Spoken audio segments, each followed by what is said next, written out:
Richard Norris Williams కథ ఒక ప్రభావవంతమైన స్ఫూర్తిదాయకమైన కథ. మానవుడు తన మనోనిబ్బరం మరియు ఆత్మవిశ్వాసంతో ఏదైనా సాధించగలడని మరొకసారి రుజువు చేసిన ఒక చరిత్ర యథార్థ గాథ. ఆర్ఎంఎస్ టైటానిక్ షిప్ ఆ రోజు రాత్రి మునిగిపోయినప్పుడు తన తండ్రితో పాటు ఫస్ట్ క్లాస్లో ప్రయాణిస్తున్నాడు. బట్ వాళ్ళు సర్వే అవ్వాల్సిన పరిస్థితి వచ్చి నీటిలో దూకినప్పుడు తన తండ్రి మీద ఒక బలమైన వస్తువు పడడంతో తను మరణించాడు.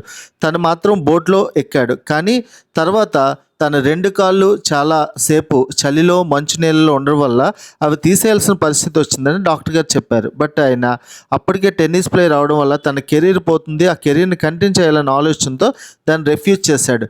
బట్ అద్భుతంగా ఆయన మళ్ళీ రికవర్ అయ్యి ఎన్నో అద్భుతమైన విజయాలు సాధించాడు. 1914లో యుఎస్ నేషనల్ షిప్స్ మరియు 1916లో మళ్ళీ యుఎస్ నేషనల్ ఛాంపియన్షిప్స్ కూడా ఆయన గెలిచాడు. అంతేకాక 1920లో ప్రఖ్యాతమైన వింబుల్డన్ కూడా ఆయన విజయవంతంగా గెలిచాడు. ఇది ఇన్స్పైరింగ్ స్టోరీ.